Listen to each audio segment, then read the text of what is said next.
حضرت صدیق اکبر ابو بکر صدیق صبح کے وقت آپ رستے سے گزر رہے ہیں، صبح کے وقت رستے سے گزر رہے ہیں، تھوڑی دیر بیٹھ کے سن لیں، تھوڑی دیر بیٹھ کے تھوڑی دیر سن لیں۔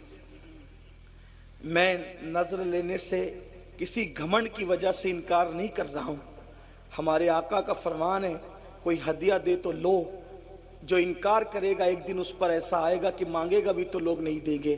میں انکار نہیں کر رہا ہوں، لیکن اتنا ضرور کہہ رہا ہوں آپ کا سب سے بڑا نذرانہ میرے لیے یہ ہے کہ جو بات میں کر رہا ہوں آپ اس کو غور سے سن لو، اس نیت کے ساتھ کہ عمل کرو گے۔ اس سے بڑا کوئی نذرانہ میرے لیے آپ کی طرف سے نہیں ہے۔ یہ جو ہے وہ یہ بھی ختم ہونے والا، یہ بھی دوسروں کے لیے ہے۔ یہ جو تم سن کے عمل کرو گے، اور میں کہہ رہا ہوں اگر یہ اللہ کو پسند آ گیا تو یہی آخرت میں نجات کا سبب ہے۔ توجہ کرو، دھیان دو، دھیان دو۔ اور آپ سے کہتا ہوں جس کے دل میں اس وقت میرے لیے نیت ہے کہ میں وہ مجھے نذرانہ پیش کرنا چاہتا ہے، اگر چاہتا ہے نذرانہ پیش کرنا، تو جتنی رقم آپ مجھے دینا چاہتے ہیں اس مجمع میں اتنی رقم کو آپ سنبھال کے لے جائیں، اور کل صبح اپنی مسجد کے امام کو وہ میری طرف سے نظر پیش کر دیں۔ ٹھیک ہے؟ اب کوئی ادھر نہیں آئے گا، صرف لوگ غور سے سنیں گے۔ بولو کرو گے کہ نہیں کرو گے؟ ہاں، لیکن یہاں اس لیے کرو گے کہ یہاں سب مجمع دیکھ رہا ہے، وہاں اس لیے نہیں کرو گے کہ کوئی دیکھ ہی نہیں رہا ہے۔ درود شریف ایک بار بلند آواز سے پڑھیں، سب اپنی جگہ بیٹھ کر کے گفتگو سنیں۔ رب ایک بار درود شریف پڑھ لیں، رب صلی وسلم دائما ابدا علی حبیبک خیر الخلق کلہم۔ عرض کر رہا تھا صدیق اکبر رضی اللہ تبارک و تعالی صبح کے وقت ایک راستے سے تشریف لے جا رہے، دیکھا کچھ چڑیا ہے، چڑیا، وہ چڑیا چہچہا رہی ہے۔ صبح کے وقت چڑیا چہچہاتی ہے تو کتنا اچھا لگتا ہے نا، چڑیا چہچہا رہی ہے۔ اور صدیق اکبر ان چڑیوں کو چہچہاتا دیکھ کر رونے لگے، آپ کی آنکھوں میں آنسو آ گئے، چڑیوں کی چہک کو دیکھ کر رونے لگے۔ کسی نے کہا امیر المومنین کیوں رو رہے ہیں؟ تو فرماتے ہیں چڑیا کتنی خوش نصیب ہے، یہ چڑیا کتنی خوش نصیب ہے۔ ابو بکر اس لیے رو رہا ہوں۔ کہا حضور آپ سے بڑھ کر کون خوش نصیب ہو سکتا ہے، آپ چڑیا کو خوش نصیب کہہ رہے ہیں؟ تو اب فکر سنو، صدیق اکبر کہتے ہیں قیامت کے دن یہ چڑیا مٹی ہو جائے گی، اللہ اس سے حساب نہیں لے گا، لیکن اللہ ابو بکر سے حساب لے گا۔ تو اللہ ابو بکر کو کیا جواب، اللہ پاک کی بارگاہ میں ابو بکر کیا جواب دے گا؟ اللہ جب ابو بکر سے حساب لے گا تو ابو بکر کیا جواب دے گا اپنے اللہ کو؟ یہ سوچ کر کے رو رہا ہوں۔ مجھے بتاؤ جس کی تقدیر میں رسول اللہ کی زیارت لکھی ہوئی ہو، وہ صدیق اکبر قیامت کے دن کیا جواب دیں گے اللہ کو؟ اس تصور سے رو رہے ہیں۔ آپ مجھے بتائیں رسول اللہ کو دیکھنے والا رو رہا ہے، اور یہاں ہیرو کو ننگا دیکھنے والا کہاں لگا رہا ہے کہ میں جنت میں نہ جاؤں گا تو کون جنت میں جائے گا، جنت تو میرے باپ کی ہے۔ سوچو اس کا مطلب اللہ کے دین سے دور ہوئے کہ نہیں ہوئے، اور کس قدر اپنا نقصان کر رہے ہو۔ یہ صدیق اکبر کی فکر آخرت ہے۔ اور فاروق اعظم کی بات، اللہ اکبر، سیدنا عمر ابن خطاب کا حال تو یہ تھا کہ اتنا روتے تھے اللہ کے خوف سے کہ رونے کی وجہ سے چہرے پر آنسوؤں کا نشان پڑ گیا تھا۔ اور سیدنا فاروق اعظم اپنے بستر کے نیچے ایک چابک رکھا کرتے تھے، جب شام کو گھر آتے تھے تو اپنے پیر پر خود ہی چابک مار کے کہتے تھے، چابک مار کر کہتے تھے کہ آج تو نے کیا نیکی کی وہ بتا، اور اللہ کو ناراض کرنے والا کون سا کام کیا وہ بتا۔ جب سیدنا فاروق اعظم کو غسل دیا جانے لگا تو فاروق اعظم کے پیروں پر چابک کے نشان تھے۔ لوگوں نے کہا امیر المومنین کے پیروں پر یہ چابک کے نشان کیسے ہیں؟ تو ان کے شہزادوں نے کہا تمہیں نہیں پتا، جب امیر المومنین رات کو گھر آتے تھے تو اپنے پیروں پہ چابک مار کے کہتے تھے بتا اے پیر آج اللہ کی فرما برداری میں کتنا چلا اور اللہ کی نافرمانی میں کتنا چلا۔ آؤ بڑے بڑی باتیں کر رہے ہو، جمعہ کی 2 رکعت کے سوا اور کیا ہے، اور بڑی بڑی باتیں اتنی، کلمے کا ترجمہ تک ہمیں یاد نہیں، کلمہ صحیح طور پہ پڑھ نہیں پاتے، درود ابراہیم تک آج تک یاد نہیں کیا میرے بھائیوں، اور گھمنڈ کتنا ہے ہم جنت میں جائیں گے، انا للہ و انا الیہ راجعون، یقیناً اللہ جسے چاہے ڈال دے جنت میں، لیکن میرے بھائیوں ہم تو جہنم کی راہ پر ہی چل رہے ہیں۔ اللہ اللہ، میرے آقا علیہ السلام کے دیوانوں، فاروق اعظم کی زندگی کا اینڈ بتاؤں، آپ کیا ہم کیا، ہم نے آج دین کو کھیل بنا لیا، دین کو تماشا بنا لیا، دین کو اللہ اکبر اور دین کی باتوں کو کھانے کمانے کا ذریعہ بنا لیا۔ جس وقت فاروق اعظم کی شہادت ہو رہی تھی، پہلے آپ کو بتاؤں، جو جانتا ہے وہ جانتا ہے، جو نہیں جانتا وہ سن لے فاروق اعظم کون ہے۔ وہ فاروق اعظم جس کا ذکر توریت میں ہے، جس کا ذکر انجیل میں ہے، جس کا ذکر زبور میں ہے، جس کا ذکر قرآن مقدس میں ہے، وہ فاروق اعظم جس کے لیے رسول اللہ فرماتے ہیں میرے بعد کوئی نبی ہوتا تو عمر ابن خطاب ہوتے، لا نبی آبادی، مگر میرے بعد کوئی نبی نہیں ہے۔ وہ عمر ابن خطاب جس کو دیکھ کے شیطان اپنا رستہ بدل دے، وہ عمر ابن خطاب فرمایا جب تک فاروق اعظم امت میں موجود رہیں گے یہ امت فرقوں میں نہیں بٹے گی، اسی لیے فاروق اعظم جب تک اس امت میں رہے امت میں فرقے نہیں ہوئے، فاروق اعظم کے بعد امت فرقوں میں بٹی ہے، یہ عمر ابن خطاب کی شان ہے۔ اللہ اکبر، یہ شان ہے فاروق اعظم رضی اللہ تبارک و تعالیٰ عنہ کی۔ لیکن اللہ اللہ، جب شہید ہو رہے ہیں، شہادت کا وقت ہے، شہادت کے وقت میں فاروق اعظم کے پاس لوگ کھڑے ہیں اور کہتے ہیں امیر المومنین اللہ آپ کو لمبی عمر دے، فرمایا چپ رہو، اب لمبی عمر کی دعا نہ کرو، اس لیے کہ عمر کو اتنا ستایا گیا ہے، اب عمر چاہتا ہے اس فانی دنیا سے اپنے رفیقوں کی طرف، اپنے دوستوں کی طرف، میرے یاروں کی طرف، رسول اللہ اور ابو بکر کی طرف جانا چاہتا ہوں، اب میرے لیے دعا نہ کرو، میں جانے کی تیاری میں ہوں۔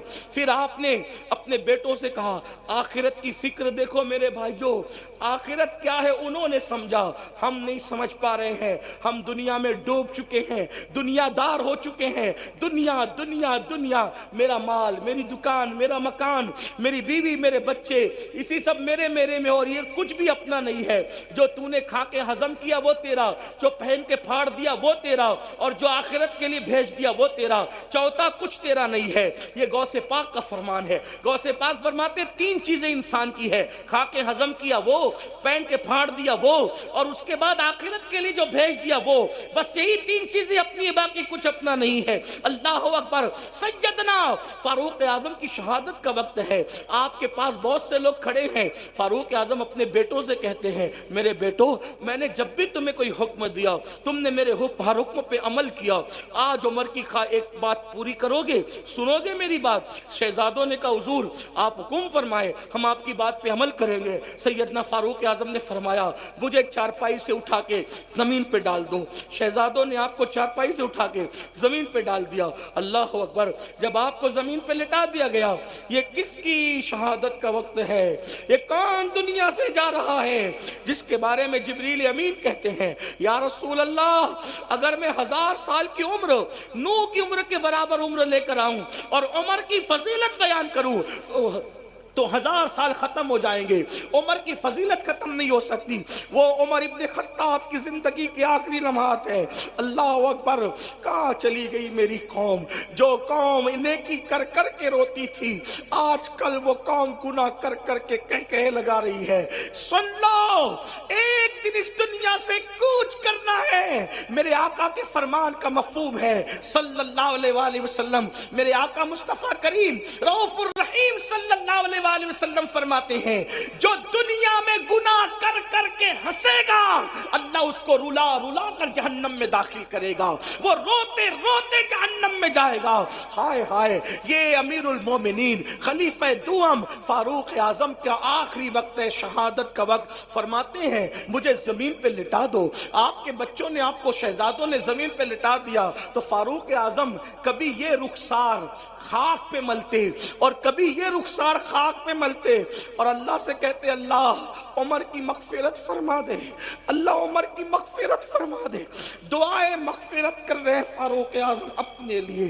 اللہ اللہ جن کو اللہ نے رضی اللہ عنہم ورضوا عنہ کہا, جن کے لیے جنت کی بشارت مصطفیٰ جان رحمت نے عطا فرمائی, اللہ اللہ جس کی خلافت کو رحمت کہا گیا, اللہ اکبر جس کا ایمان لانا اسلام کے لیے عزت کا ذریعہ قرار دیا گیا, اللہ اکبر جس کی ہجرت کی تعریف کی گئی, وہ فاروق اعظم اپنا چہرہ آخری وقت اور ظاہری آخری وقت خاک پہ مل کے کہتے ہیں اللہ عمر کی مغفرت کر دے, اللہ عمر کی بخشش کر دے, عمر کی مغفرت کر دے, عمر کی بخشش کر دے. کون؟ بیت المقدس جس کے دور حکومت میں فتح ہوا وہ فاروق اعظم رضی اللہ تعالیٰ عنہ.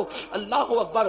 لوگوں نے کہا امیر المومنین آپ تو وہ ہیں, امیر المومنین آپ تو وہ ہیں, آپ تو وہ ہیں امیر المومنین کہ جس کے وقت میں زیادہ فتوحات ہوئی, اس سے زیادہ فتوحات کس کے دور میں ہوئی, آپ تو وہ ہیں, مراد رسول ہیں آپ مراد مصطفیٰ جان رحمت ہے. فاروق اعظم کہتے ہیں منقبت پڑھنے والوں, یہ منقبت پڑھنے کا ٹائم نہیں ہے. آج عمر اپنی مغفرت کی دعا کر رہا ہے اور عمر کی تمنا بس اتنی, جملہ دیکھیں, ان کی خشیت, ان کا خوف, آخرت کی فکر. کہتے عمر کی تمنا یہ ہے اللہ عمر کو نہ کوئی مرتبہ دے نہ عمر کو عذاب دے. توجہ دیکھو, توجہ کرو کیا کہہ رہے ہیں فاروق اعظم. نہ عمر کو اللہ کوئی مرتبہ دے نہ ان کو کوئی عذاب دے, بس عمر کو برابر سرابر اگر چھوڑ دے سمجھ لو کہ عمر کامیاب ہوگا. یہ فاروق اعظم اپنے لیے کریں. مگر واللہ عمر ابن خطاب کی یہ شان نہیں, یہ تو عاجزی کر رہے ہیں, ورنہ ان کی شان تو یہ ہے کہ انشاءاللہ وہ مصطفیٰ جان رحمت کے ساتھ جنت میں. بلکہ اگر کوئی آج ہم سے پوچھے کہ ابو بکر و عمر کہاں ہے تو ہم کہیں گے جو جنت میں جائے گا قیامت میں جائے گا, وہ تو آج بھی جنت میں سو رہے ہیں, وہ تو آج بھی جنت میں سو رہے ہیں. کیوں؟ اس لیے کہ اگر نبی کے قدم جنت نہیں ہے تو جنت پھر کس چیز کا نام ہے؟ وہ رشک جنت میں آرام کر رہے ہیں. بلکہ اللہ اکبر جنت جس کو رشک کی نظر سے دیکھتی ہے وہ زمین پر صدیق و فاروق آرام کر رہے ہیں, لیکن ان کی خشیت اور خوف کا یہ عالم ہے. اور پھر آئیں اب بات سمیٹتے ہوئے سیدنا عثمان غنی کی بات سن لے. سرکار عثمان غنی جب قبروں پر جاتے تو بہت روتے, بہت روتے, بہت آنسو بہاتے. کسی نے کہا امیر المومنین آپ موت کا ذکر سن کر اتنا نہیں روتے, آپ قبروں پر زیادہ روتے ہیں. تو فاروق سیدنا عثمان غنی کہتے ہیں یہ قبر آخرت کی پہلی منزل ہے. اگر انسان یہاں کامیاب ہو گیا تو مطلب کامیاب ہو گیا, اور اگر انسان یہاں کامیاب نہ ہوا تو پھر وہ ناکام ہو گیا. بہت روتے تھے, لوگوں کو ترس آتا تھا عثمان غنی پر جب وہ قبروں پہ آ کے روتے تھے. اور پھر مولا کائنات اللہ اکبر خاتم الخلافت, اللہ اللہ خاتم الولایت, سیدنا مولا کائنات شیر خدا فاتح خیبر ابو الحسنین اللہ اکبر میرے آقا علیہ الصلوۃ والتسلیم نے جس کو کہا انت اخی فی الدنیا والآخرہ, رات کے آخری حصے میں مولا کائنات اپنی داڑھی پکڑ کر ایسے روتے تھے اللہ کے خوف سے.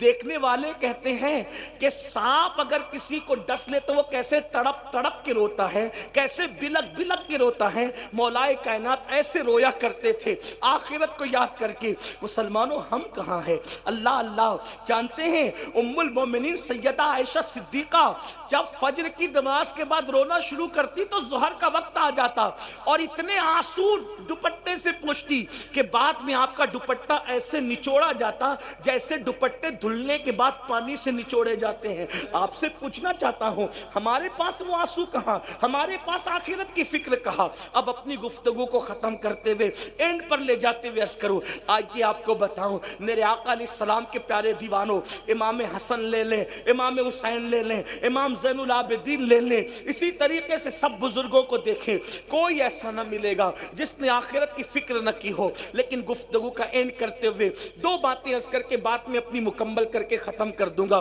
دو باتیں سن لے. ایک مرتبہ میرے اور آپ کے امام الائمہ سراج الامہ کاشف الغمہ سیدنا نعمان بن ثابت امام اعظم ابو حنیفہ نے عشاء کی نماز میں سورہ زلزال کی تلاوت کی. سورہ زلزال کیا ہے؟ اذا زلزلت الارض زلزالها واخرجت الارض اثقالها وقال الانسان ما لها يومئذ تحدث اخبارها بان ربك اوحى لها. اللہ اکبر. کیا ہے اس میں؟ اس سورہ مبارکہ میں اللہ تبارک و تعالی نے قیامت کا ذکر کیا, قیامت کا تذکرہ کیا. قیامت کیسے ہوگی اس کا تذکرہ کیا گیا. بڑی معذرت کے ساتھ ہمیں غزلیں یاد ہو گئی, ہم نے بہت کچھ یاد کر لیا, لیکن جب نمازوں میں جو صورتیں پڑھتے وہ صورتیں ہم نے اس کا ترجمہ یاد نہیں کیا. آج کل لوگ کہتے ہیں مولانا نماز میں دل نہیں لگتا. میں کہتا ہوں آسان طریقہ یہ ہے, پوری نماز کا ترجمہ یاد کر لو, بس جب نماز پڑھو گے تو وہی ترجمہ دماغ میں گھومتا رہے گا, آپ کا دل لگے گا. اور ترجمہ یاد کر کے جب سورت پڑھو اتنا مزہ آتا ہے, خدا کی قسم ایسا لگتا ہے کہ نماز طویل ہوتی رہے. آپ سے پوچھنا چاہتا ہوں, جب کہو گے الحمدللہ رب العالمین سب خوبیاں اللہ کے لیے ہے, تو آپ بتائیں نا اس کی خوبیوں میں ڈوب جاؤ گے تو اگلی آیت کی باری کب آئے گی خبر بھی نہیں ہوگی. الرحمن الرحیم, وہ رحمان ہے, نہایت مہربان ہے اور رحم والا ہے. مالکی یوم الدین, روز جزا کا مالک ہے. ایاک نعبد و ایاک نستعین, ہم تیری عبادت کرتے ہیں اور تجھی سے مدد مانگتے ہیں. اہدنا الصراط المستقیم, ہمیں سیدھی راہ چلاؤ. صراط الذین انعمت علیہم, ان لوگوں کا رستہ چلاؤ جن پر تو نے انعام فرمایا ہے, اور ان کا رستہ نہ چلاؤ غیر المغضوب علیہم ولا الضالین, جن پر تو نے غضب فرمایا یا جو بھٹک گئے. اللہ اکبر. اس طرح چند صورتیں تو یاد کر لو. اور پھر سنیو, ہمارے یہاں تو ترجمہ قرآن کنز الایمان موجود ہے. کتنا خوبصورت ترجمہ ہے. ہمارے امام نے کنز الایمان, ایمان کے خزانے کے نام پہ قرآن کا صحیح ترین ترجمہ ہمیں عطا فرمایا ہے. چند صورتیں تو یاد کر لو, ان کے ترجمے تو یاد کر لو. سبحان ربی العظیم کہو گے, سب سے بڑا ہے میرا رب. سبحان ربی الاعلیٰ, سب سے اعلیٰ ہے میرا رب. سمیع اللہ لمن حمدہ.